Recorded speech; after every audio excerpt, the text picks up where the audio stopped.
How?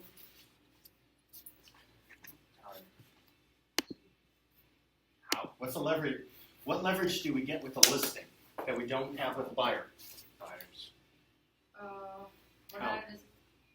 You can handle multiple listings. Exposure does what?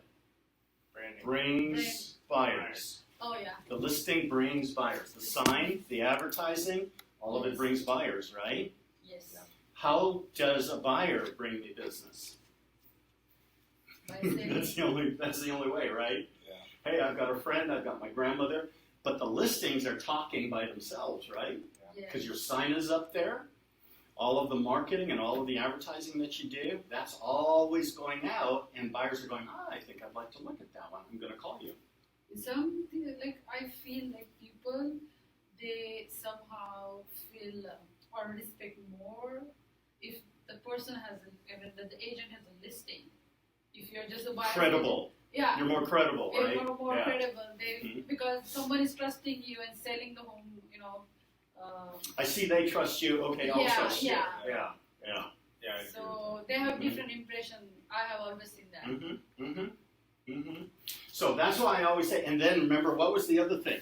How many buyers can you work with at a time? 5, 6. Probably at the max. If they're serious, ready to buy today, Yeah. probably about 5 is all you can handle because you're going all the time. How many sellers, how many listings, if you've got a listing, how many listings could you handle at a time? More than, right? Like 7. We had agents who were up to 40 and 50. Really? Yeah. At a 40 time. At a time. Wow. Because what happens once it's listed? You're just waiting for the activity to come in, right? Yeah. I got another one and I'm waiting. Yeah. But you see with a buyer, hey, we just saw a house, let's go see it, Yeah. right? So that's why if we're focusing on listings, we can always, see here's the thing, do we want to grow a team? Do we want to build a bigger business? Yeah. So I can give some of my buyers to somebody who I want to bring onto my team, right? I don't want to give listings to somebody on my team. I want those. But I can give those buyers, and I could even give them out to other people and say, here, I'm going to give you this buyer lead. If they buy, will you pay me a referral fee? What have I had to do to get that referral fee? I just give you the name and number, right? Great. Make sense? Yeah. Good. Good morning. Good morning. How are you? Morning. All right. Well, I think we've got the best team right here. Right. So let's do it. Let's see. Let's turn. I think it's a little bit easier when we do it that way.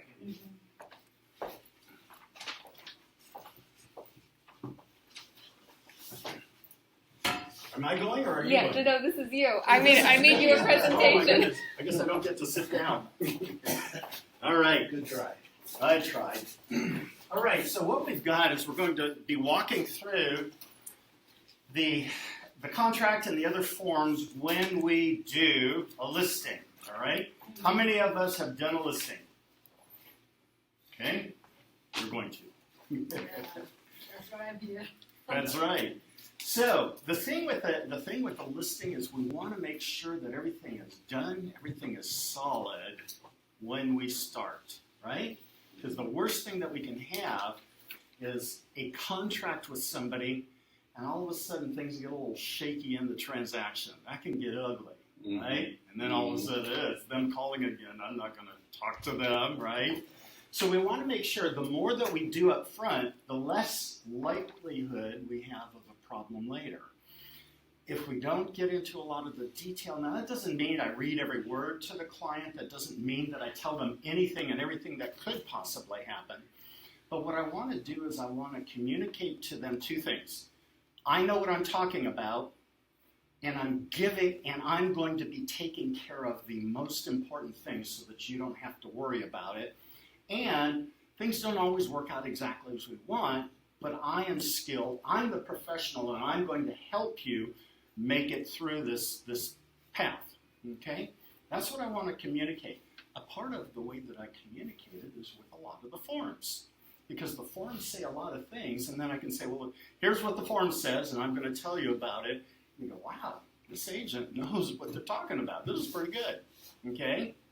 So, what's the first form when we take a listing that we should have the client sign? How about disclosures? Agency disclosure. Why? Why? Well, let's just take a look at that form. First of all, it talks about the legal responsibilities and the legal definition of our relationship. I am a what? What is the legal term of what I am for my client? Fiduciary. And what does that mean? Acting in the best interest. Very good. Acting in the best interest. How many of you had a grandma that was so sweet and so wonderful and you just loved the heck out of her? Anyway, I had one like that. I tell people, that to me is kind of the picture. How would I take care of my grandma? Oh man, I would do everything I could for her. I'd take care of her. I'm going to make sure that she doesn't have any problems. That's kind of the mindset that we want to have. Good morning. How are you? Good.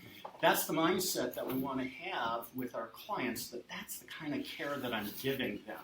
So I'm making sure that I'm explaining things, that I'm going to be looking out, because I know where some of the bumps in the road typically are in a transaction. And that's what I'm going to be looking out for. Okay? We're on literally the first page, so you're just in time. All right? Now, the other thing that I want, and a lot of people don't understand this, is what if I list your house and all of a sudden somebody in my office has an offer on it? What is that called? Well, right here it says what? It's dual agency. Well, then I thought you were representing me, but now you're representing a buyer. So how is this in my best interest? What do I say? So I didn't understand. In the office, but still another agent. Another agent in my office. Still you considered as a. Dual agent. Because that's what the law says in the state of California. If an agent who is working under the broker is in the same office, even though the two of you haven't talked about it or anything, you're a dual agent. And what that means is that the broker is representing the buyer, the broker is representing the seller. Now, to a buyer or a seller, could they look at that and say, well, wait a minute, that means that there's going to be some things that aren't in my best interest, because what if those two agents are getting together and saying, hey, can you get them to come down in the price? Yeah. Could a seller feel that way? Yes. Or how many times, look at this, how many times has an investor gone straight to the listing agent to make an offer? Mm-hmm. Happens all the time. Yeah. Why? I think they're going to get their offer. They do. So all of a sudden, I find myself in the middle of this as an agent, don't I? Well, first of all, let's talk about that buyer. If I've got a listing, and it's a fixer, it's a project, it's a flip, and the buyer comes to me, what is my responsibility? The seller. What? Seller. No. I'm working with the buyer. Aren't I the buyer's agent? So you're a listing agent too? I'm the listing agent, but now I'm working with the buyer. Let the listing, the buyer know the seller. Let the seller know. Ah, Disclosure. disclose? I like disclose. Beth? Well, I'm assuming, like, you let them know that you represent the seller as well. When I take the listing, I make sure that the seller knows that I could wind up working with a buyer, don't I? Right. Now, what should I say? What would make the most sense? Because don't we talk about in Keller Williams, in our culture, we talk about win-win or no deal, right? There it is. Look at that. Very first one, win-win or no deal. And then what's the next one? Integrity, do the right thing. So let's think about this. I'm taking a listing, and it looks like it would be a good project. It looks like it could be a flip. It looks like it could be something that an investor would be interested in. And I know that investors are going to call me directly, right? I just know that. So how do I talk to my seller and tell them I'm truly going to be representing you when all of a sudden an investor comes and goes, hey, I want to lowball it. How low could I go? I said, well, I know what the list price is. You want to start there? All right. But you see, I want to have the conversation first of all with my seller, and I want to tell my seller this. And this is what I believe talks about integrity, doing the right thing. I'm going to tell my seller that it's going to be possible that a buyer could be coming. But in the event that a buyer comes and you, Mr. or Mrs. Seller, feel uncomfortable, I will always be willing to assign it to another agent if that is what you would want. Now, I've been doing that for years. How many times do you think I've had a seller say, I want you to do that? 0. But every single listing that I had, I told them that because I want that client to know you were my first client, not the buyer. You were my first client, and I will defer to you because both of them could become my client. So how do I pick which one to defer to? Because I can't defer to both of them. So which one am I going to? Well, I'm telling the seller I will defer to you. Now, sometimes I do have a buyer. I've got an investor buyer. And I go to take a listing, and I go, man, this is a perfect fit. I will have the reverse conversation, and I'll say, I would like to have your listing, but if you would prefer that I not represent both, because there's a good chance I could bring this investor. I've been talking about properties, and we've been looking for properties just like yours, and I want you to know that up front, because you see, that's what we're talking about on the agency disclosure, is the possibility of representing both sides. Do you know that in some states, you cannot represent both sides? So we're actually getting to do something that a lot of agents can't do in other states. So I want to be very careful because I want to preserve that opportunity, and I want to make sure that the buyer and the seller know how I work, and that I will always give the one who I have the primary responsibility or the first responsibility, okay? If it's an investor I've been working with and all of a sudden I'm listing, I'm going to talk to the investor. If it's a seller that I got, I don't have a buyer yet, but I know this is going to be a hot property, and I'll probably get a phone call from somebody who's real interested. I want to have the conversation with them. Does that make sense? Okay? And if I've done that up front, are they going to be more comfortable and more confident that I'm helping them accomplish what's in their best interest? Yes. Right?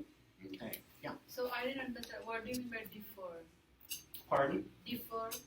You said you will decide who to defer, seller. Which one? Okay. Yeah. Defer would mean that, you know what, you were my client, my listing client, and I told you that I would defer or I would refer to another agent if you said, Ken, I don't want you to represent me, the seller, and the buyer.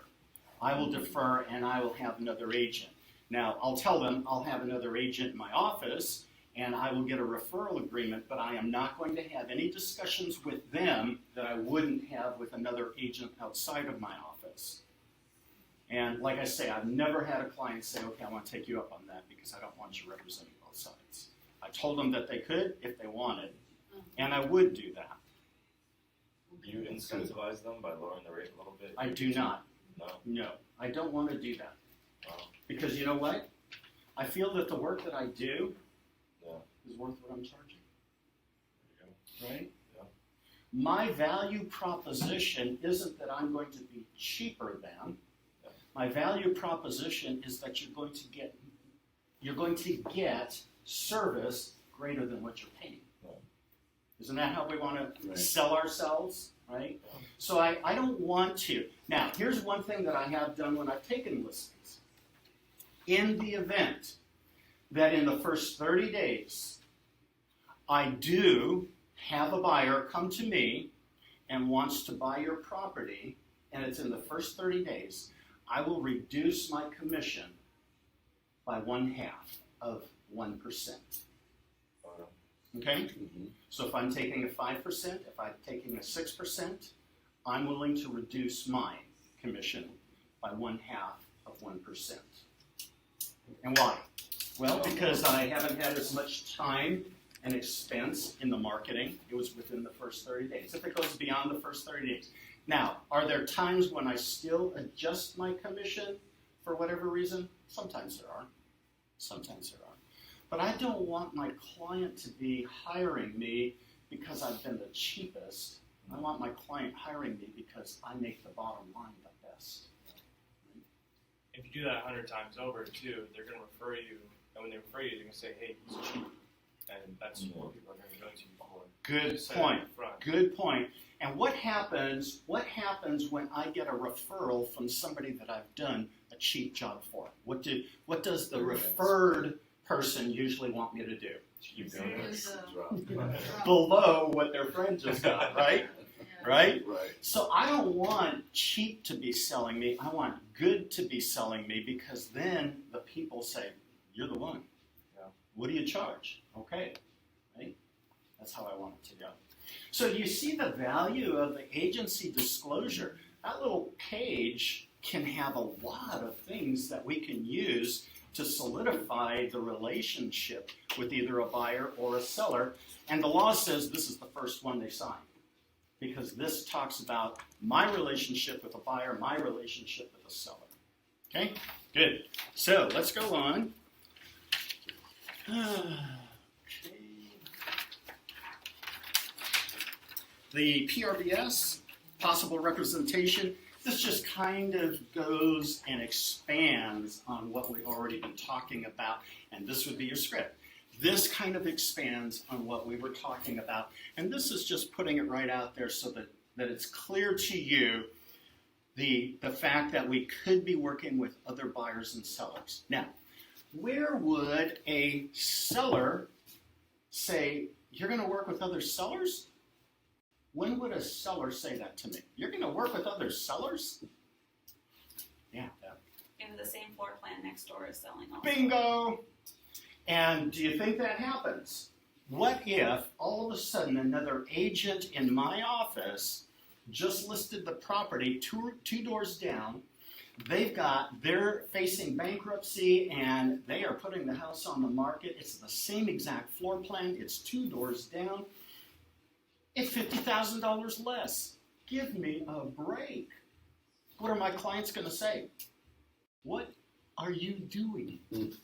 They're going to say, I mean, it's the same office, it's the same company. You knew. Well, I have this conversation up front, and I say, sometimes there can be agents in our office that have other properties in this same neighborhood that are going to be competing with yours. Now, if that happens, I'm going to be coming and I'm going to be talking to you. I'm going to be talking about the value of that one, what's going on as much as I know, and what things should we do. Okay, I'll use it as an opportunity to say, is it time for us to change our price, or is there anything that we need to worry about? Or is that just going to be one of those great deals, and the people buying that are not going to be the same people who want to buy ours, because that one's going to need a complete rehab, and yours is move-in ready. Okay? So if I have those kinds of conversations, it helps them to understand. But using the forum to kind of talk about some of those things, because you would not believe how often that happens, where a seller goes, hey, how come you guys got another that's competing with ours? That's not right. That's not fair. Okay? Sound good? All right. Oh, the last on that one? Right there. Offers are not necessarily confidential. What's that mean? What's that mean? Share price. Okay, now let me ask you, as a listing agent, and an offer came in, should I run around the office? Hey, here's the offer I got, and oh man, these people, they're flaky. Oh wow. Hey, you want to see this offer? Look at this. Could I do that? Well, legally, confidentiality, there is no restriction. What would wisdom say? Let's start there. I'm careful what I say because I'm trying to protect my clients, and one of the ways that I protect my client is not create conflict with the other agent. Now, let's turn this thing around. Knowing that, confidentiality, buyers advise the seller or listing agent may disclose the existence, terms, or conditions of a buyer's offer unless, what? Have what? Signed a confidentiality agreement. Now here's something, if I'm representing a buyer, we might want to have that confidentiality agreement signed to protect our offer because we're coming in really low, but we're an all-cash offer. And this property that we're making an offer on is one that typically would not have an all-cash offer at the price that we are at. We're at a pretty strong price. It's still a little bit of a discount. We have some other things in our offer. We might not want the other agent to be able to disclose it, or we might want to hold their feet to the fire if they did disclose it, because if they violate that, they've broken the law. Okay? But in the absence of that, does that mean that I can call the listing agent and say, do you have any other offers? Yeah. Can you tell me about them? What are they going to say? No, I can't. They all say that. No, I can't. Well, I can read this to them. If I get the buy-in, though, listen to this. If I get the buy-in, I say, hey, listen, I know you probably know this, that offers are not confidential unless they had a confidentiality agreement. Did they have one? Well, no. Okay, then you can disclose. But here's all I'm asking you. I don't need you to tell me what the other offer is. But would you tell me where we would need to be the best offer? Because would you agree, if our offer is better than any of the others that you've got, isn't that better for your client than what you've got right now? And if we get it, that's best for us. So could you give me an idea where we would need to be, whether it's price, terms, or whatever, just so that I can tell my clients, hey, let's keep working on this, or let's move on. Would that be valid? Mm-hmm. What a great script, right? Because how many agents even do that? Hey, do you have other offers? Yeah, what are they? I'm not going to tell you anything. Just send us highest and best. How many times have we heard highest and best? Give me a break. What would work for you right now based on the other offers that you've got? And let me see if I can get my client. Well, highest and best. No, help me. Help me. Help me, because I need kind of a range here. You don't have to tell me exactly to the dollar, but tell me what would work, and because that'll be a win-win for both of us. Okay, so that's our script, all right? Is it a win-win if you're in a multiple offer situation? And let's say, because I did that on my first listing, and someone called me and they're like, hey, where should we be at? I said 200. Mm-hmm. And then 3 days later, it's at 210. Someone calls me, hey, where should we be at? I said 215. Mm-hmm. But that first person that said, Mm-hmm. I told them, hey, you need to be at 200. Mm-hmm. They listened to me, Mm-hmm. and they're 10 grand off. And what I do, good, very good, because then what I'm going to do is I'm going to say, right now, you would need to be at. But if that changes, I'll let you know. Okay? Well, are you going to tell everybody? I'm just going to tell them what I told you right now. And I'm not going to be shopping your offer, but I am working for the seller, and I'm trying to do the right thing between all parties. So what I promise you is that if we go over that 200, I'm going to give you a call, and I'm going to say, right now, you would need to be at least at. And then, so I'm trying to figure out, is it best to do that, or is it best to go highest and best so that they give you the 210 up front, and then let's say you get 5 offers at 210, you counter all of them. Yes. And it really depends on the kind of a property that we've got. If I've got a property where I've got investors lined up, willing to offer cash, I'm probably going to use more of the highest and best language as opposed to a owner-occupied 500,000, whatever. Okay? So and again, isn't that what I as the professional bring to the table? When I'm talking and taking the listing, it's this kind of stuff, this expertise that I bring to the table so that I can get the highest and best offer, but I don't have a buyer and a buyer's agent all bent out of shape, and now they're going to grind us on repairs and they're going to grind us on everything throughout the whole transaction, right? Okay, good. That confidentiality agreement is in the Zip forms. Zip forms. It is in zip forms, yeah. And one of the things, because a lot of agents don't know about it or understand, is that if I send an offer that has the confidentiality agreement, I want to make sure that I have documented in my email, hey, if you have any questions or you don't understand the confidentiality, but our offer is not to be discussed, and that is protected by the law. depends on the agent and all of that. But I want to make sure that that's clearly communicated, so if they do violate it, we've got a track, paper trail. Okay. Okay. All right. Wire fraud, electronic funds. Believe it or not, I was just involved in a case. $120,000. Poof, gone.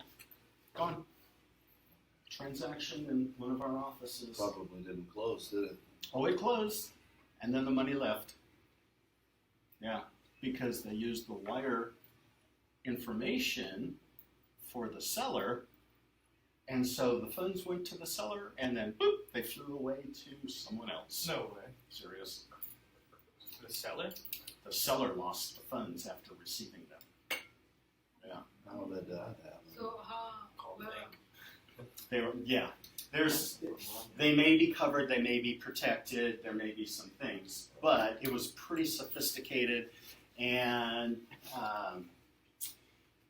the laws involved and the DREs involved. I'll just give you that much, because it was somebody that was actually working inside of the real estate team and figured out all this stuff. And, Oh my God. yeah, so it was pretty sleazy. And they were able to pull it off. And here's the thing. I mean, how many times, I gotta confess, my daughter did one of these things. You've all gotten these emails and these letters and everything. Prints. Yeah, call us right now, and all of that stuff. A lot of, especially when we're dealing with older or unsophisticated, what we need to let them know is you do not do anything until you've called somebody. You can call me, or you call escrow, and we get the escrow officer's number, right? And we make sure you do not give anybody any numbers, no matter how official that email looks. It's only a phone call talking to them. And then you're confident that you're talking to the right person. So we want to make sure. And then, of course, we can't do everything for them, but don't give out your numbers. Don't have your numbers on any of your emails and things like that. All right, going on. Ta-da! We're at the listing agreement. Ready, set. All right, let's kind of run through. What's our beginning date? At the very top of the listing agreement. Beginning date. What is the beginning date? Well, that's the date we put there. That. Beginning date of the listing or the date of the document. It says beginning date right there. My question with the beginning date. So say you have your beginning date being July 1st to October 1st or whatever, but then they don't sign until July 3rd. So then the new listing begin date would be July 3rd, right? That is correct. Is she good? She is good. So here's the thing. We will have the contract beginning date, but the official legal beginning date is not until when? Signature, final signature date. So what does that mean? Beth? Sorry, I have another question. It was more of a question. Yes. I'm excited about it. Yes. So in the MLS, you would put the beginning date as the date it was signed if it's after the listing beginning date, right? We would put the signature date as the beginning date in the MLS, because what if our beginning date was 10 days and our beginning date was 10 days before our signature. But now I put my listing date in because that's what the contract says, but I'm turning it in 10 days after the beginning date on the contract. What's going to happen to me? Fine. A fine. So here's the thing.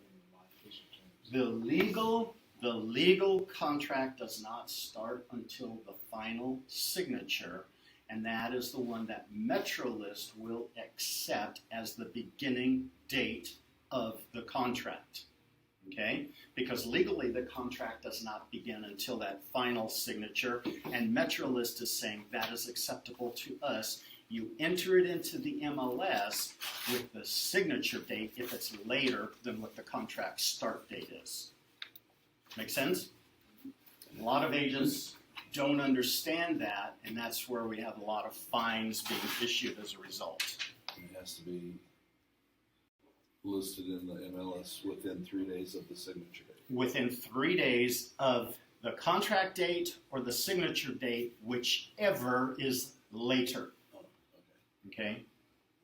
So sometimes what we've done is we've prepared the contract, we've sent it, and maybe one of the parties are out of country or something like that because of whatever, and so they don't get back, and now I've got a signature that's 4 days after the start date on the contract. So now I put that signature date in. And if they signed it on July 1st and you have a Holidays. beginning date on July 10th. It doesn't say it, but MetroList has gone to business days, okay, for everything. So business day is what? Monday to Friday. Monday through Friday, holidays, weekends. So if we have the 4th of July and it's on a Monday, wasn't that what we had this year, if I remember correctly? Is that Monday? Non-business. So it's Saturday, Sunday, Monday. So Tuesday, Friday to Tuesday is 0 days right there. Okay? Just like we've got coming up Labor Day. Labor Day is on Monday always. That one I do know. And so it would be the same thing. It would be Saturday, Sunday, Monday. So between Friday and Tuesday, there are no days being counted off. Now, I always say try to get it in within 3 days. If you're working on the weekend, get it in anyway. But you've got that leniency. You've got that leeway. But if you have the signatures on the 1st and the beginning date on the contract up there as the 10th, it doesn't have to be in until the 10th or 3 That days is after. correct too. Yes, because sometimes we will get, and we've talked to our client. Now, here's the thing that I always tell agents. Go ahead, Beth. Can you say that again?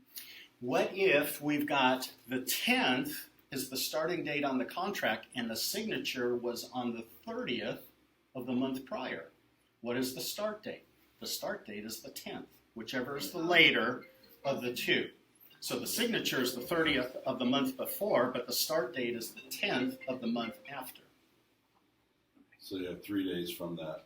10th from the 10th. So by the 13th, to enter even the though I MLS. got signatures on the 30th, okay? Now here's the thing that I've seen some agents do. Okay, well we've got to do fix-up and we've got to do that. So let's go ahead and we'll date the contract for 45 days from now, and that'll give you enough time to clean it up, fix it up. We're signing it today, but the contract start doesn't happen for 45 days. What do you think of that? Would you do it? Would you not do it? You want to lock them in, What could happen in those 45 days? change their mind. Somebody comes with a, hey, we do it cheap. We do it cheap. Could they come and take that listing? Mm-hmm. Absolutely. Until the 45th day, they could come and steal that listing because I don't have a listing. Mm-hmm. So I want to have a signed contract from the time that I have the conversation. I want to make sure that I've got a signed contract with that seller. We can have a future start date for the marketing, but I want to have a solid contract right now. Okay? They can still change their mind though, right? Oh, they could, but they'll pay me a commission, Mm-hmm. and we're going to talk about that. Okay. So, listing price and terms, we always want to have that pretty much worked out. Compensation to broker. Let's take a look at that. What should we put in there? Let's see. Seller agrees to pay broker either percent or dollar amount. What do we put in? And whatever. What do we put in there? Percent or a dollar amount. Percent or dollar amount. Now, what would be and? Some agents say that the transaction coordination fee would be added to the commission. So 5%, 6%, okay, plus $3.95 or whatever TC, transaction cost. Can we have the seller pay the TC fee? Sure. Why not? Absolutely. What is it considered, a TC fee? Trick question. No, it's a commission. It's a part of the commission. It is a commission. We're identifying what those commission dollars are going to, they're going to a transaction coordinator because they're very helpful for us. They keep us out of trouble, right? So, but the agent can have the seller pay it. And again, if we're talking about the value that we bring, is there any reason why we wouldn't want to charge the seller for part of those expenses and cover them? Some agents pay them out of their pocket, some agents have the client pay it. Neither way is right or wrong, it's what makes most sense for you with your client. Now, let me just share with you one of the things that we do here at the Capital Valley office is the minimum commission is an amount that is set by the office. Part of it is to protect you so that you don't get ground up. It's easier to say, well, my broker won't let me do it than have to keep negotiating. Yeah. So we'll take the blame for it. How's that? But what we say is a minimum commission of 4%, and then 2.5% goes to the other agent because we want them to be motivated to bring buyers. Right. If we cut their commission way down, they're going to say, hey, there's other houses out there. Really, right? Exactly. Okay. So if we do it at 4%, how much does that mean I'm getting? 1.5. Not a whole lot. So there's the reason why I want to be talking about my value proposition and all of that, so that I can charge an amount that makes sense for me to do all of the things that I'm going to be doing for my clients. On the percent, you do the total? Of both Yes. sides? That's a good question. That amount up there is the total, because down further, you see right here, compensation, that's the shared amount of the top amount, okay? So we would put 6%, 5%, 2.5%, 3%, whatever we put down there, okay? Question. Yes. On the other, instead of a dollar amount, is there a minimum on that as well? The minimum would be the 4%. So if you want to write out a dollar amount that equals that, the thing that we have with percent is it will stay 4% of whatever the sales price is, where if I put a dollar amount, it could drop below the 4%, depending on the offers that we get. The reason I asked that was I had, my second transaction was a mobile home, Mm-hmm. and it was only $20,000, and I think they were offering $1,000 to the buyer's agent, Mm-hmm. and now I'm going to be relisting that, Mm-hmm. and so I wasn't sure what. And that's a good question, because a lot of times on mobile homes and the very, very low price ones, there has been the fixing of a dollar amount, even though it goes higher than what the commission amount percentage would have been, just to help compensate, because otherwise there's a lot of buyers, agents are going to go, I don't want to deal with that, for $575. Yeah, Shoot. I think I got 300 and something. See, Plus, yeah, I gave a 25% referral fee to the agent who gave it to me. thanks a lot. Yeah. I gave him $100, and I. Were you able to get a cup of coffee afterwards? Yeah. Yeah, there were a lot of fees involved. Yeah. Expenses. So that's something that I recommend. Now, also, I want to take a look down here. What's going on down here, and what's going on right in here? Right here. What's that saying?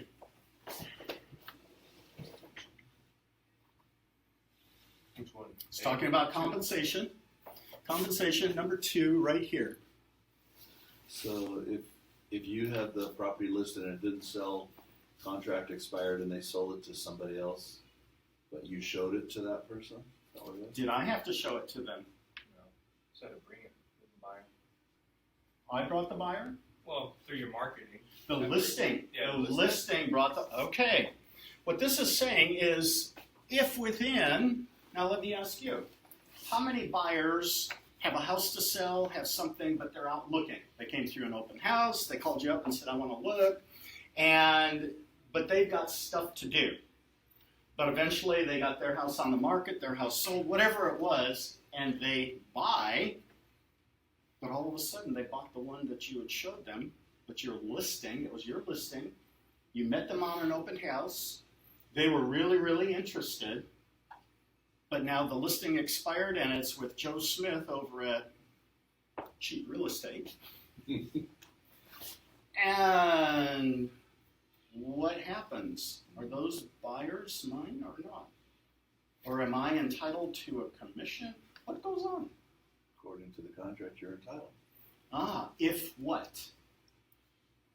I have to put a number of days, if within X amount calendar days.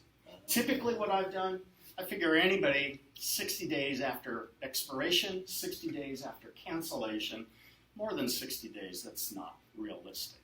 But 60 days if somebody's selling or trying to get theirs sold, but they've already seen the property. They have seen the property, okay? Did they have to write an offer? No, they just saw the property. And now they're buying it through another agent. What do I have to do? Well, down here, it's going to say, I have to give to the seller in writing, the names of the buyers. Well, what if it was another agent that showed the property while I had it listed? Would I be entitled to a listing commission then? What do you think? How many say yeah? How many say no? How many say, what's the answer? Okay, so watch this. Joe Smith from XYZ had a buyer, showed the buyer my listing, your listing, while it was listed, and we've expired. And after expiration, Joe Smith brings that buyer back, and now it's listed with Bob, whoever, and they write an offer. If I had gotten the information on those buyers and I had submitted it to the seller, and it's within 60 days, I'm entitled to a listing commission. Is that important? Yeah. Hello? Hello. How we are going to keep track of it? Very good. So here's how we do it. You see, one of the things that I always want to do is I always want to be talking with the agents that have shown my listing, don't I? Right. Why? Why do I want to talk to them? To find out whether they bought, which home they are buying. Or, how about this? How's this for a script? Hey, what did your clients think of the house? Well, yeah, it was okay, but let me ask you a question. At what price would we have had to have been at for your clients to have actually made an offer? Oh, well, you'd have to be, okay, thanks. Hey, just before I hang up, could you, just so I can make some notes here, what's your client's first names? Don't have to give me their whole name. What's their first name? Or what's their last name? Bingo. I just got Joe Smith from XYZ, and Mike and Barb are the buyers. Do I have enough information now that I can put that on the list and give it to my client? You see? And what I just got was I got a number from that agent. I can go back to my client and I say, hey, it's not me talking, it's the other agents. And they said, had we been at this price or this price or this price, I think it might be time for us to consider a price change. And it's not me saying that. Yeah. So you don't need first and last name, you just need like one or the other. Enough identifying information. So if I can show that Mike and Barb were the buyers, and Mike and Barb came through with this same agent, that's pretty good evidence that that's the people who were in the list that I gave to my seller before the listing was either canceled or expired. Okay? So when we're writing on the listing agreement, we need to put in number 3. So A. down here then, when I am taking this listing, I see that my seller had it listed before. Did you receive a list of potential buyers from the agent who had it? No. Okay, now I can put none. Oh yeah, I got this list. Could I have that list so that I can include to make sure that that agent would be paid? Now, if they show up, I'm probably going to say I'm not going to do a whole lot of work because I'm not going to get a listing commission if these buyers buy it. Right? Make sense? So when you're doing open houses, do a sign-in sheet. I like to do a sign-in. And the thing that I've always done for a sign-in is I've had a gift card. Yeah. You'd be amazed at how many times you get information. Sign in and get a $5 gift card. Well, It's a drawing afterwards.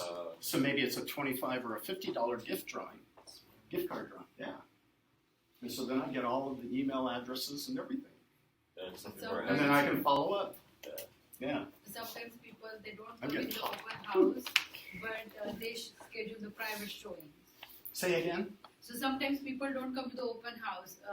The agent calls Mhm. and they say, "Hey, I have a client. I want to show the home," and they schedule their own time to see the property. So I still ask them, "What is the name of your client?" Yeah, because I'm following up on any showings that have happened on my property. Right? If I'm there for the open house, I can get that information. If I check my lockbox and I see that the agent showed, I'm just following up and I'm just saying, hey, could you give me a little information so that I can take that back to my client? Oh, by the way, what were their first names so I can just keep track? Okay. Okay. Just if the agent calls, that's enough to write down their client's name as motivated buyers. If they've remember, It just shows. actually physically seen the property. Yeah, there has to be a physical seeing of the property, not just interest. But Okay. Is it a common practice, because I have shown so many homes, nobody ever asked me I know the it. name of I the know it. client. I know it. Yeah. And those are some of the things, it helps us to keep track of all of this, but it can also be a way that we're showing our clients that we do more than other The agents. other agents. We're, Yeah, that's what I you see. yeah. okay? All right.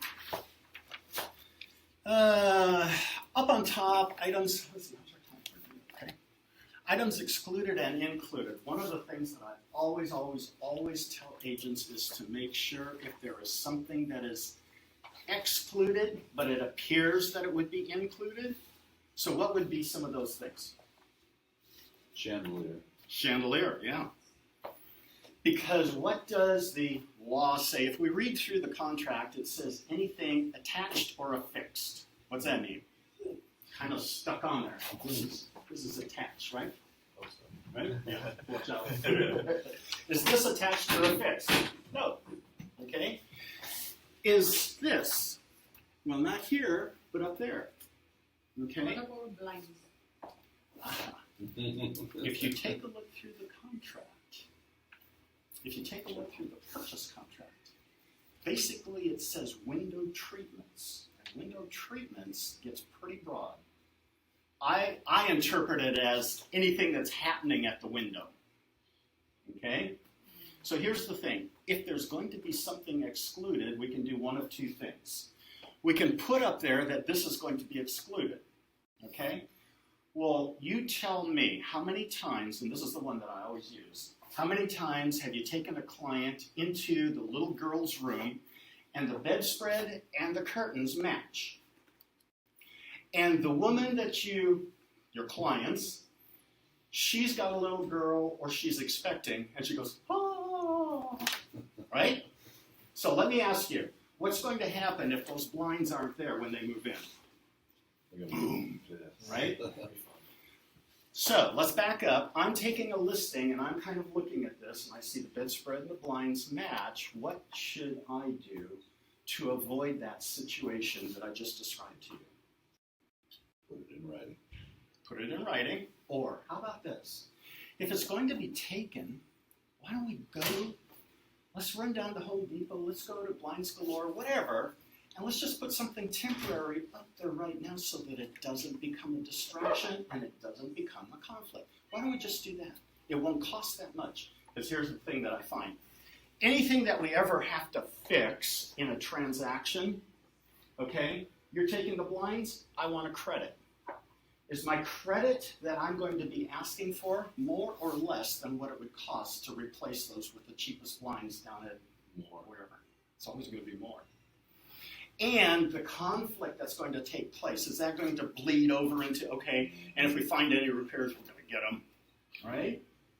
So anything that we can solve early on. So I would say anything that is going to be excluded, let's first of all see if there's a way that we can replace it so that we don't have to go public with an exclusion, right?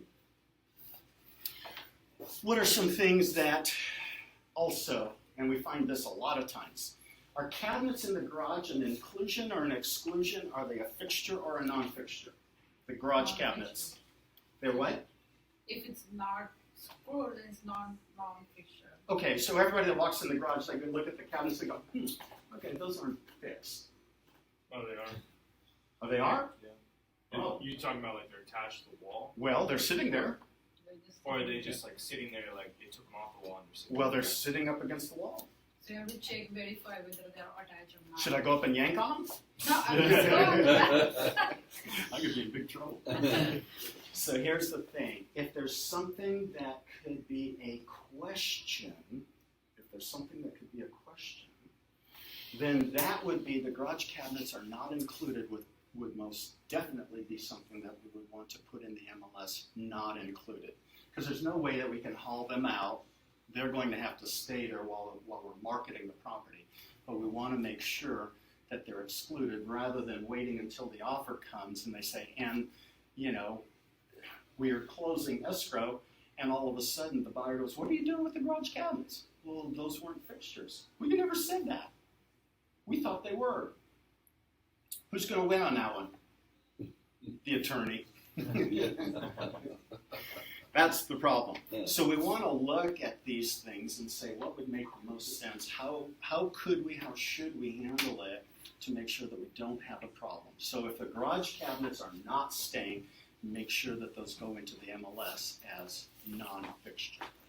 Okay? All right. Multiple listing service is a I have subscriber. question.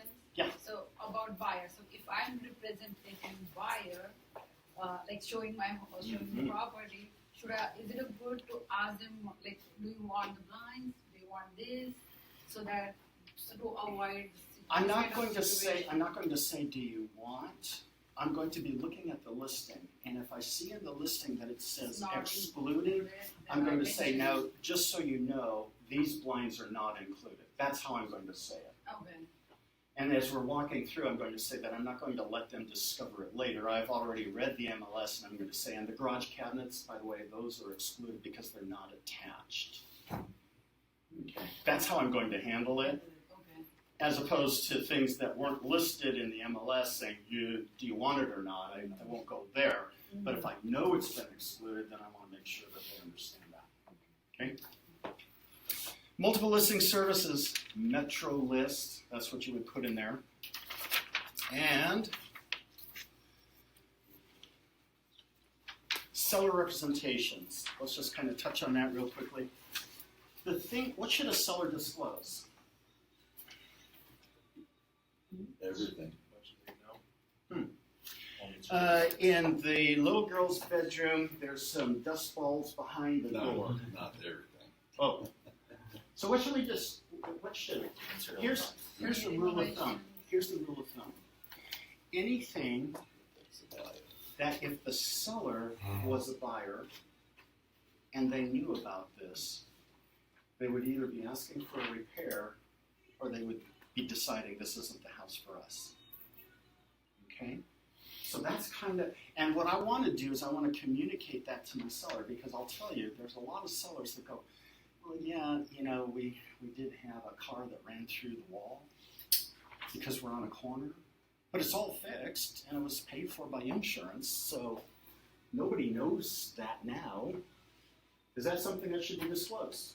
I'd say yes. Why? It's all fixed. So you want your kid getting squished. Well, they put a speed bump out there. Anything that affects the value of the property. Why is it going to affect the value? It's all fixed. Exactly. See, this is what the sellers will say to you. Okay? What the game I'm playing right here is what the seller's going to say. And so what I've even taken it one step further. Do your neighbors know about that? Oh yeah, everybody knew about it. Okay. Anything your neighbors know, we have to disclose. That's a good one. Okay. The other thing that I say, and I always use the example, how many of you have seen those steel posts right at the front of the garage? Yeah. What are those for? So the car doesn't go through into the what? Laundry room, Right. typically, right? Laundry room's behind there. So what if somebody drove through the front wall? They hit the gas instead of the brake because they had too many. It happens. I have one of those. I had one of those. So what I tell them, they say, well, I don't want people to know that. I say, well, here's what we do. Was it all fixed? Yes. Was it fixed with a licensed contractor? Yes. Have there been any problems since? No. How long ago was it? It was about a year and a half. Okay. So what we say is that there was an accident, car went through the wall, completely fixed, licensed contractors, no problems since. That's how we disclose it. We're upfront about it. Yeah.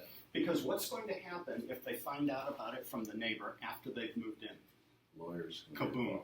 Is Okay? that verbal, Ken, or should that be? Want that in writing. Yeah. Want that in writing. And so I'm going to be encouraging them to put it in the TDS. Now, if they refuse, I'm going to tell them that because I've got this information, if you're not including it, I will have to put it in the agent visual inspection disclosure. Well, you say, but that's not visual. No, but it is things that I've been told, and so it's known to me, so I will have to disclose it. I'd rather you just put it down the way that we discussed it. Okay? All right? Real quick. So when you get all that information like that, where it's been repaired by a licensed contractor, before you take the listing, do you get invoices? Do you get If they're available, I say, listen, let's just have everything together. And if it was a really big deal, and if a lot of the neighbors knew, like the car going through the outside wall or something like that, I might just have that uploaded in attached documents. Yeah. And then, see attached documents for information. It's kind of what I figured. Okay? It's easier for everyone. Absolutely. So is there anything, any limit on the years? Like the seller might have fixed like 20 years back. Do you still consider it? Well, let me ask you. What was her name? The woman who killed people, buried them in the backyard, and Dorothea? kept their, Dorothea Puentes. How far back do we have to report a death? 3 years. Yeah. Okay? So we don't have to report that, right? Unless it adversely affects the property value. But does it adversely? Because believe it or not, the people who bought that property bought it on purpose because of its fame. They literally did. And it was an agent that used to work with us that sold it. But the next people buying it might go, ew, right? So if there is something that could, and that's where we go back. If there's something that could affect the buyer's decision-making process, or resent or regret the decision if they discovered it after the fact, those are the things that we want them to know. Legally, does it have to be? No. But there could be legal action because it should have been, and that's going to be the argument in court. So if you were so lucky to get that house as a listing and sold it, but not realizing that it was that house. If I have no knowledge and the seller has no knowledge, hey, we can argue that, Yeah. and we can argue it honestly.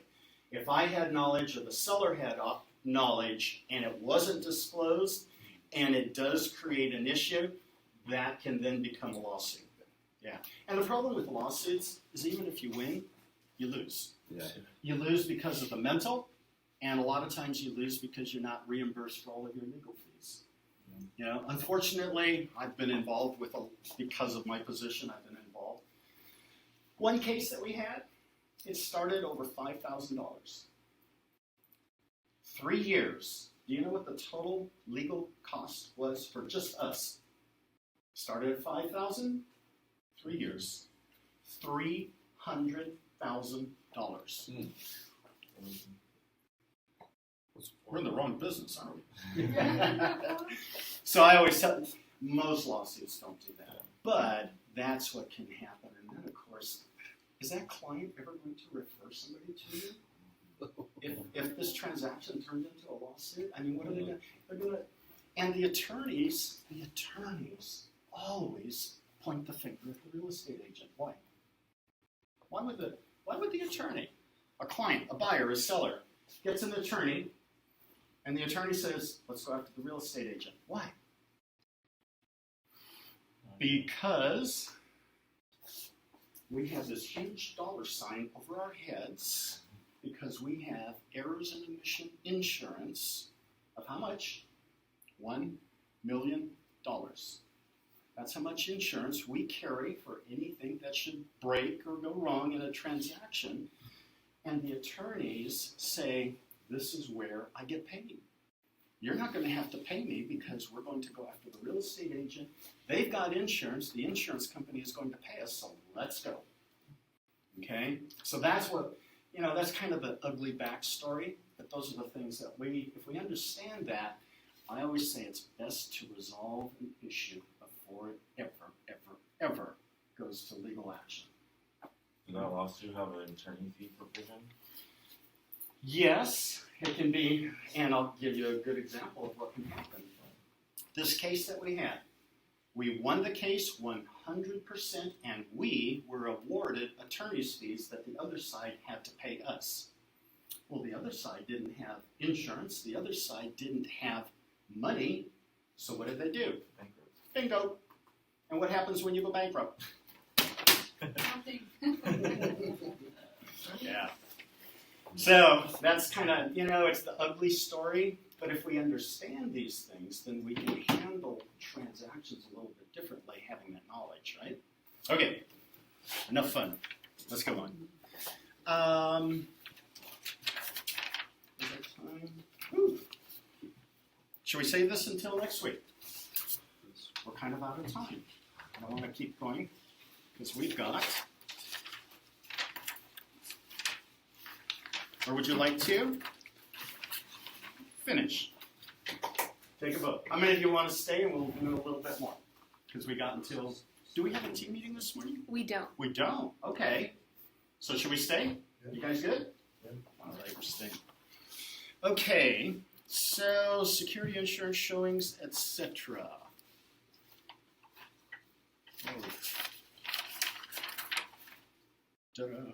Okay. Broker.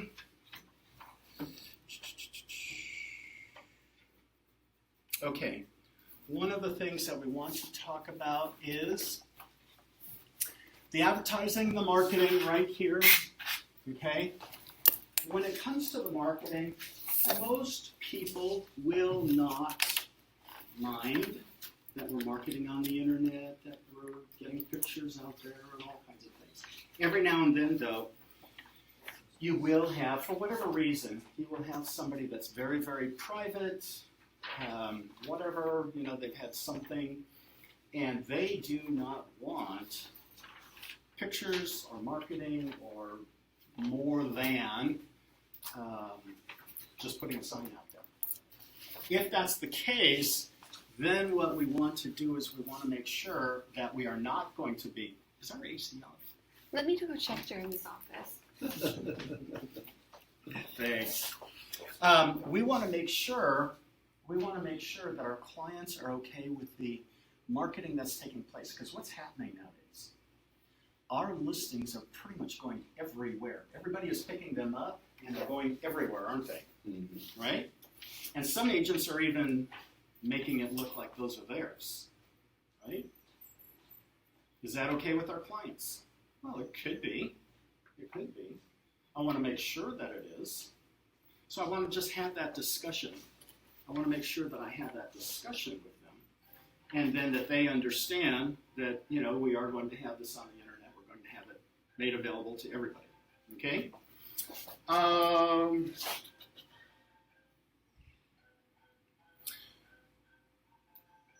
Okay, how about the seller agrees to consider offers presented by the broker? What if we have an offer that is ridiculous? It's $100,000 under. Do we have to present it? Yes. Do we? Unless they right now under a certain point. Okay.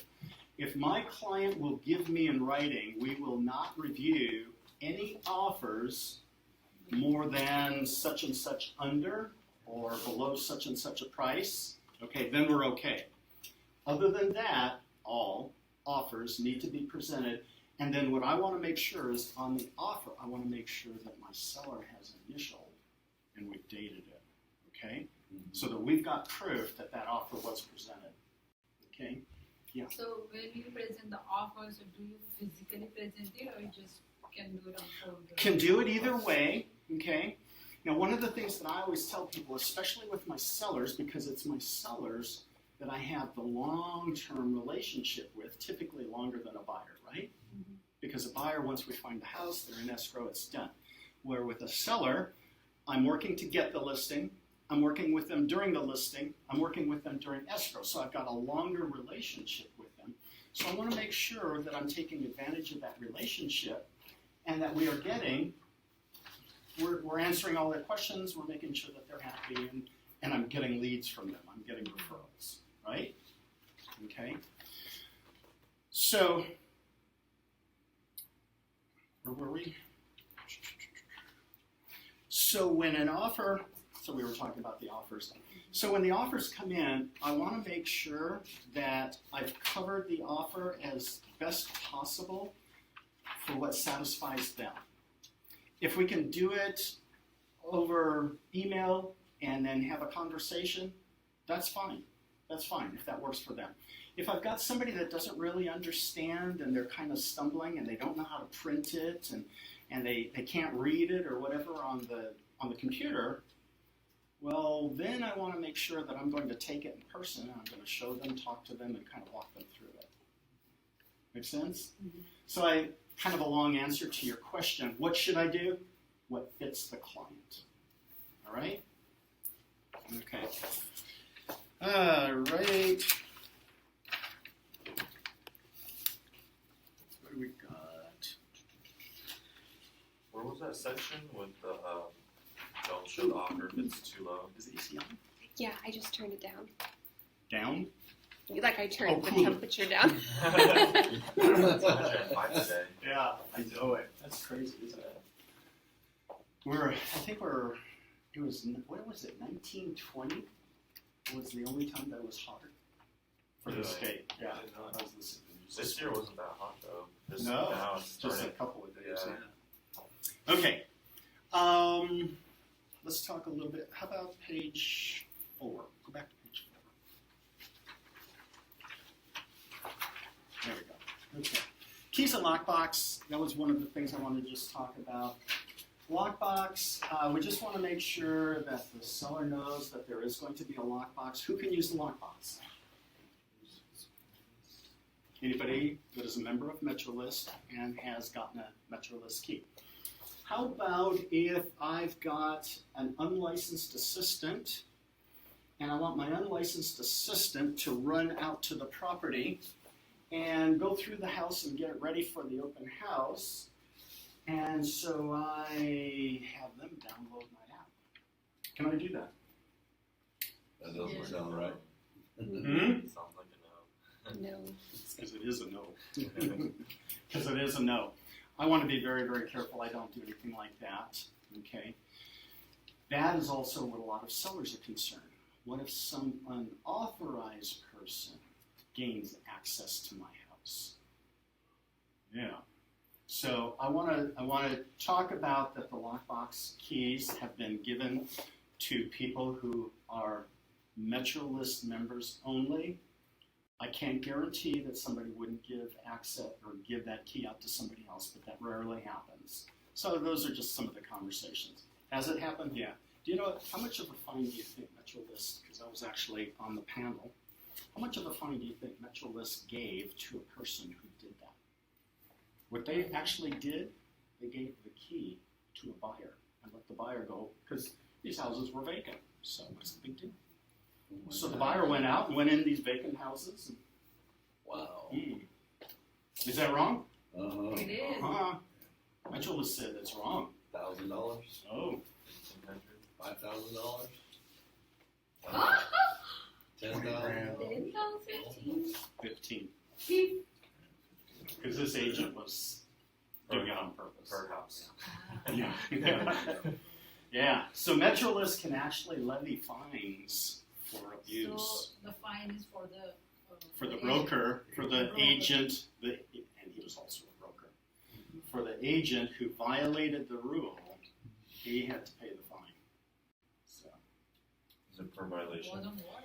it's per case, and what they said was all of the houses that this person accessed with this agent's lockbox. So Okay?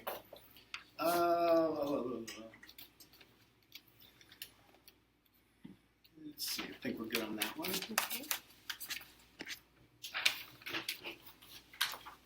Okay. One of the things I thought we would touch on a little bit is ownership, title, and authority. I've got one right now. Very interesting case. What do you want to do if you know that there has been some issues with the title? Maybe mom and dad have passed away and son or daughter is successor trustee. Okay. What should we do before we list the property? Beth. Should we call title company now and pull a prelim? Bingo. Thank you very much. Everybody hear that? The title company can pull what is called a preliminary title report, and it will identify who is on title, and escrow is going to have every single one of those people that is on title signing off. Now, if mom and dad are on the title and mom and dad are dead, how hard is it going to be to get their signature? Tricky. It's going to be a little awkward. So, what has to take place, there's going to be some legal action, the title's going to have to be cleared, and this is exactly what I had, I'll give you the example. It's a listing that I should be getting soon, but I pulled a pre, and what I found is that the seller's aunt and uncle went on title to help qualify with their credit report. So they went on title and they also went on the mortgage, even though the seller, who was the buyer at that time, has paid all of the mortgage payments. She was actually able to get a lower interest rate by using aunt and uncle's credit rating. Good strategy, right? Okay. Uncle died. Uncle is on title. Oh, wait a minute. Uncle was on title as community property. Gets more confusing, doesn't it? Instead of being a trust, because they did have a living trust, but the living trust isn't named. The community property, husband and wife in California, is community property, equal ownership, right? So we've got to clear that title, which means hiring an estate planning attorney to get all of the paperwork, file the documents with the county. Oh, but wait a minute, the property's in Placer, the aunt and uncle live in El Dorado, so now we've got two counties involved. We've got El Dorado County and we've got Placer County. Well, I gave my client, because my background, I don't know if you guys know, I used to be a financial planner and I did a lot of stuff with people. And so I said, okay, here's what you need to do and here's what you should do and here's some people to call. Well, it's only been 90 days. 90 days. Do we have anything yet? So what would have happened had we put the property on the market? Cloud on title? With a cloud on the title. No one bid. People put offers on it. We'd have offers, and then what would happen? They'd back out. They want to close in 30 days because they've got to move. Bingo. Problem. So what we want to do when we take a listing, unless everything looks really clean, if there's anything that looks at all a little bit complicated or anything like that, then and how can we find out? Well, I can find that out by just looking at the tax information on MetroList, can I? I can just click on that, right in the listing. I can see the APN number, click on the APN number, and bingo, it'll come up. And typically what it's showing at the top is the on-title ownership. Okay, so that's a starting place. If you hear anything like I had with the aunt and uncle and all of that, definitely have the title company pull a pre, right? All right, seller's advisory. This one we've already covered. What should you disclose? Pretty much all known facts, and like I said, add or anything that a neighbor could tell a prospective buyer to. All right? And then marketing considerations, pre-sale inspections. One of the things in addition to you should disclose everything, should we or should we not get a pest inspection before it goes on the market? How many of you say, yeah, you should? Or you say, no, why do that? How many of you say, that's the right answer? Today's market, probably in today's market, make it more marketable. Very good. One of the things, here's the thing.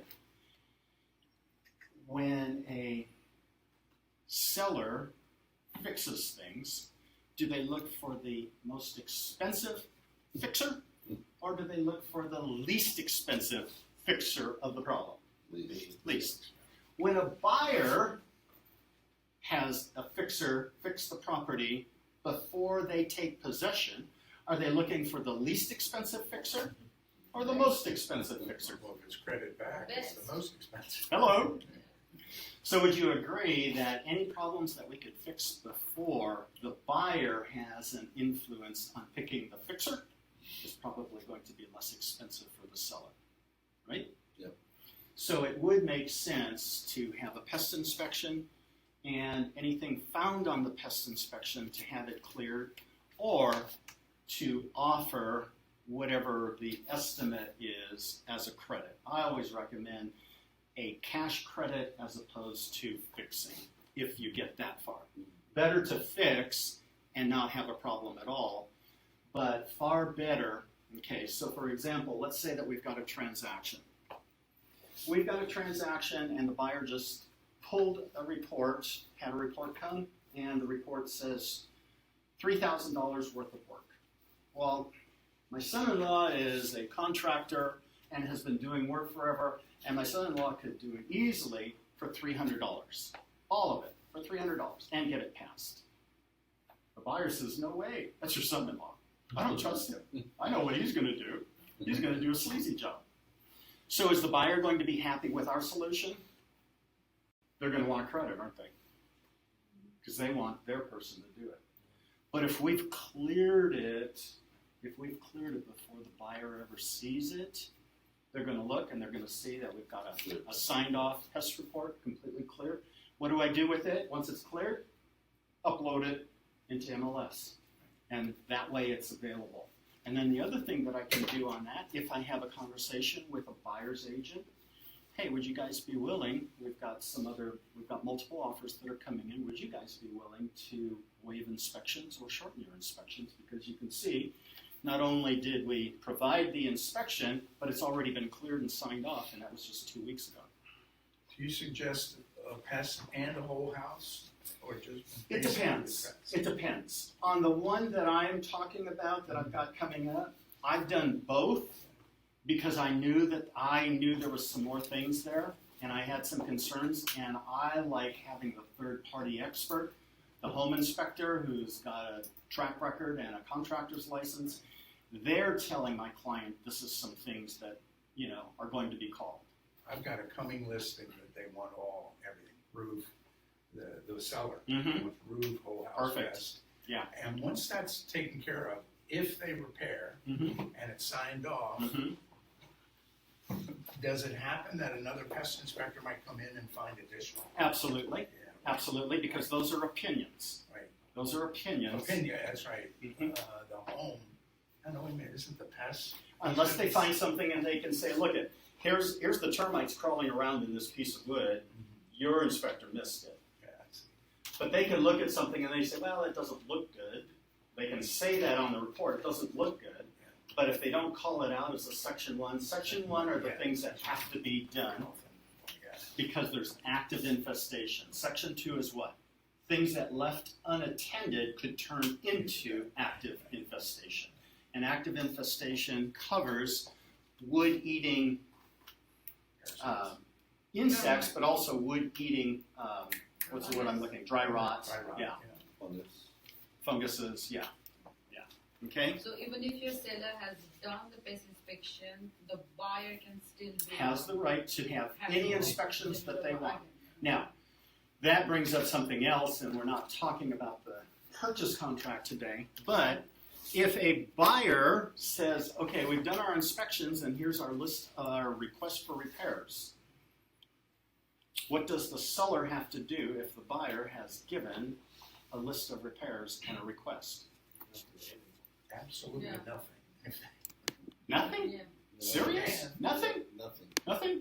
Okay, now, practically speaking, if we do nothing, what's that going to do with that other agent and that buyer? Yeah. Good, I mean, Yeah. I had. So that's why we want to have those conversations. If we've got the kind of agent who is a professional, and we say, listen, we've already done all these things, and as you know, my seller doesn't even have to respond to your request, okay? So would you like to withdraw it, or how would you like to handle it? Because, hey, we did all of it. You've seen everything that's been uploaded. You know what we've done, and we've got other offers that are coming in. Now, if we have no other offers and we've been on the market for 120 days, we may want to look at that, okay? I had a buyer that they came back with, we had a request for repairs, Mm-hmm. or credit back. He said, no. Mm-hmm. My buyer said, I still want the house. Mm-hmm. So they took it. Yeah. This Tom Daves was the seller. Uh-huh. He said no. As the owner or the listing agent? Listing agent. Listing agent, yeah. We see, and that's why it's so important that we have good conversation with our clients so that we really have a good feel. Too often, there is way more agent in a transaction than there should be. As agents, we should be representing our buyer or our seller, not our own opinions, okay? And unfortunately, we find a lot of transactions where there's way too much agent. Yeah. Should we talk about that other one? Sure. Yeah, Okay. I passed out that handout already, so Okay. I've got it. This, I find so many agents are struggling with, what do I do? What do I do?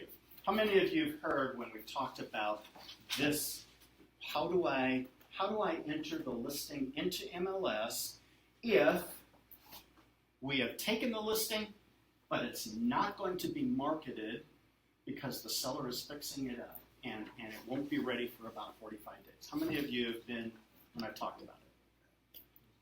Kind of? Kind of? Okay, so we're going to talk about it. This one says listing procedures, and this is straight out of MLS. So who controls MLS? They're the ones that own it. They're the ones that make the rules. We have to follow them, or what? Get a fine. Fines and penalties, right? Okay. So it used to be that if you had a property coming on market, I want to get that listing because remember what we were talking about? Another agent could sneak in, and if we're not going live for 45 days, if I don't have a valid listing, but the last thing that I want to do is to take a listing, turn it into MLS, not have it advertised, but now it's showing cumulative days on market. We finally go active 45 days later, and all the other agents go, oh, it's been on the market 45 days, must have a problem. Well, it just went live today, but MLS says 45 days. What do I do? Okay, so MLS made some provisions. What they made was a provision with no marketing, but it has a future on market date, so I've got up to 120 days that we can be inactive. I still have a listing, but there's no cumulative days, and on the 121st day we could go live and it shows 1 day on the market. Ooh, that's a win-win. Mm-hmm. Well, guess what happened? There were some other agents that go, this is pretty good. So they put their signs up. They hold open houses. They do all kinds of marketing online. Are they allowed to do that? Absolutely not. Because it says in here, if you take a look, zero, okay? Zero marketing of any kind. The only place that you can market it is where? Where? In your office. In your own office. And So- it says Metro List here, it says. Like In putting it your on office the and Metro List until the date of online. MetroList will see it. We'll see it. They're not going to do the marketing until it goes live. Yeah, that's what they're saying. So I can say, hey gang, listen, I've got this property, and it's coming on, but right now we're fixing it up, we're cleaning it up, and here's what it is. In here it's okay. Can I go outside and start, or go online and start marketing it, or can I put an open house sign on the corner this Saturday? No. None. So what is the advantage of putting it in the MLS? What is the Why- intent? Then why we should put it in the MLS? If it's just wait for 45 days and then put it in the MLS. Good question, because MLS says if you've got a listing, you must do one of these three things. If you've got a listing, you must do this. If you sign contract. If you have a signed contract, yes. Oh, And remember, what did we say? Within 3 business days of the date or the signature, whichever is the later, we must do one of these 3 things. Okay? So, the no marketing, the future on market date, that is typically going to be because they are doing something to clean up, fix up, prepare the property, and we don't want anybody going through there, and there will be no coming soon, there will be no, hey, my name is up there or something. No marketing whatsoever, other than in my office. No Okay? social media. You had mentioned No social media, correct. You had mentioned before, a couple of months ago, about coming soon signs. You Mhm. see that a lot. I mean, what is the? I don't- The only way that we can use coming soon is the marketing outside the MLS, Yeah. okay? And that one, we have to have a valid, and I always recommend that we use the MLS waiver, not the seller exclude listing from marketing. They both work, but the MetroList one is a MetroList form, and we're using MetroList. Now here's the difference, just so you understand. Most of the real estate associations throughout the state of California, the MLS is a part of the local board of realtors. Here in the greater Sacramento, Northern California area, we have an independent MLS company. Okay, so that's why this form is used by MetroList, but in our forms, our zip forms, we've got the SELM, seller's instructions to exclude listing from marketing. Okay, they both say and do the same thing, and here's what it says. Basically, it says, I, the seller, am telling you, the agent, I don't want this property to be put into the MLS, but I do want you to market it. Now, why would a seller say that? Why would a seller say that? I don't want it going into the MLS where there are thousands and even millions of people who could see it. I only want your sign, and I only want you putting it into e-marketing. Why would a seller say that? On a very rare occasion, there are sellers that say it. Typically, it's a seller who doesn't clearly understand, or it's an agent who wants to double end it. Typically, that is the motivation behind it. That's why the form, if you read through the form, it's pretty clear that it's telling the sellers, while it is certainly your prerogative to have your listing withheld from the MetroList multiple listing service, the board of directors would like you to know what it believes are the many advantages of marketing your property through the MLS. And then it goes through all of the 4 different paragraphs there that you see. Those are the reasons why you would want to put your property into the MLS. Okay? Question? So I have seen, I think so, I have seen that people, the agent do put a sign in front of their property and they say coming soon. Mm-hmm. So is it a marketing? If they have not turned this form into MetroList, then they are violating. So if you watch that property and when it goes active, you see 1 day on market, they violated the rules. If you see it go active and it says CDOM, cumulative days on market, 10, 15, 20, 30, and then you've got DOM, days on market, 1, then they did turn this in. Okay. But if it goes active and it's 0-0, they didn't turn this in, they broke the rules. Okay. If you've seen coming soon. If you see it coming soon, if you see a sign, if you see any kind of marketing whatsoever. Yeah. So, when would this be used? Sometimes it's used because the seller says, well, yeah, I would like you to do some marketing. I would like you to hold an open house. I've heard that that's what sells houses, by the way. How many houses are sold by open houses? Very low percent. Less than 2%. Less than 2%. What is the advantage of holding an open house? It's for me. It's all for me, right? Right. I get buyer leads. That's why I hold open houses. Is there anything wrong with that? No, not at all. But I don't want my seller to believe that if I hold open houses, I'm going to sell it for more money. I'm going to sell it to one of those people. I'm going to sell it sooner. No, because it's 2% of homes sell as a result of an open house. Okay? Some sellers may not appreciate open houses. That's Some don't. strange. Absolutely. I've had those. One of the things, and we'll just kind of bounce back and then we'll close with this. One of the things I do recommend, especially if you're going to have open houses, because we've seen a lot of this, is sticky fingers coming to visit the open house.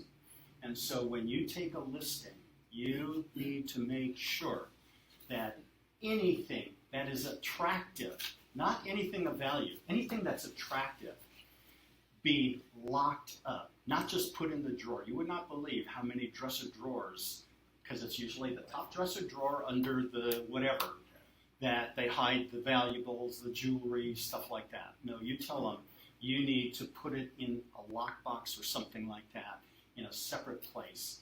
And then if you do hold an open house, you need to make sure that you keep tabs on who's going through the house and where they're at. If you notice that somebody went in the bedroom, closed the door, or you see that they went into the bathroom, closed the door, go to your own bathroom. Typically, and here's what I find, and it's sad, but what I find a lot of times, go in the bathroom, checking for drugs. So, yeah, that's how it is. So, always when we take a listing, talk to them about valuables, things that are attractive to somebody, make sure that they're locked up. If I do open houses, make sure I keep tabs on everybody that's walking around. All right? All right. You guys have been great. Thanks. Thank you. All right. Thank you, guys. You have a good one. Our next class is going to be about entering everything into Metro List, so that's going to be what we're doing next week. Next week, Mhm. Thursday. Same day. Thursday at 9:30. Same day. Yep.